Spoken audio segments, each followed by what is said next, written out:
Mountain Dew booze taste test. Doug, how's it taste?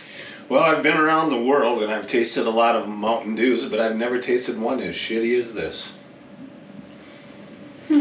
Give us your philosophy on the atom of a beer.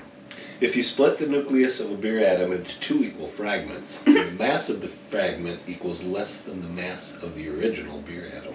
The difference transformed into foam. That actually makes sense. And what would make this drink taste better? Do you have any advice for a Mountain Dew? I would say if it tasted like beer, maybe Michelob Golden Draft Light or Bud Light. Even Busch Light. Even Busch Light. Yeah. Not a natty. So Sandy, in Florida, now in the northern states we have Busch Light. If you're a redneck, you drink Busch Light, but they have Busch Light in Florida. What kind of rednecks do you have in Florida?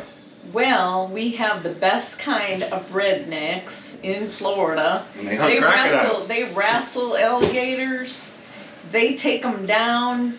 They just get underneath them.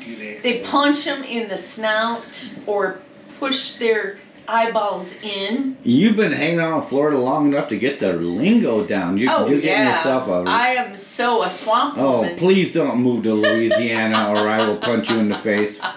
One time. No, but I will tell you, Shadrack's is the place to be for the best. Shadrack's is a very good fishing lure.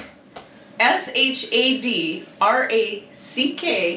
Shadrack's, since 1972, baby. And me and my sister, we were out there in the boonies one day, and we had our canoe out there because we just brought it. We were going to catch some small alligators. What we came across was something incredible that you'd never see before in your life. Yes, we Sandy did. jumped right out of the boat. Oh, Lord. Oh, my God. I'm so glad you saved me. She hit it in the snout. She grabbed onto the paddle, stuck it in its mouth, and I grabbed the alligator and left Sandy in the swamp. She made it home all right. I made it home. Too. I swear, I know how to swim. You know what? She swims like a goddamn alligator like or something.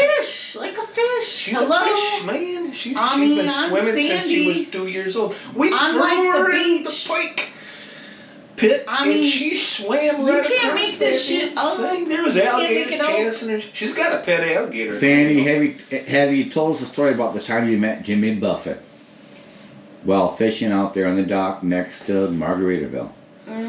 He was singing a song on that was. I have not. not. He was singing a song on the dock. I'm not gonna lie. I've never met Jimmy Buffett.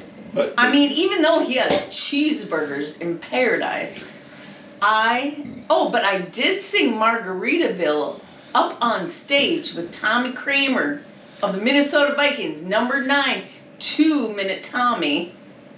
He pulled me up on stage. 2-Minute Tommy? Goose. How do you know it was only 2 minutes? Well, what'd you do that night? You went to his motel room and found out it was 2 minutes? He pulled me up on stage at the Blue Goose. The Gooser. And he got in trouble that time, didn't he? No, he didn't. He escaped trouble that time. Somebody got in trouble. Somebody got in trouble that time, but it was not Tommy. Now there's a bunch of kids running around throwing footballs at the neighbors, and they just don't know where the hell that shit came from. You know what? Like Napoleon Dynamite, you know what? Coach, just if the coach would have put me in, if he would have put me in, we would have won state. I could throw to that mountain. That's what Uncle Rico says. In the mountains of Busch, it became. And you know what? We're all fueled up on Busch Light, so life is good. And we'll be right back with our guest star, Tommy Lee Jones. And Pamela. I love Tommy Lee. Pamela's here too. I think you mean Tommy Lee Jones. Good enough. Tommy. Go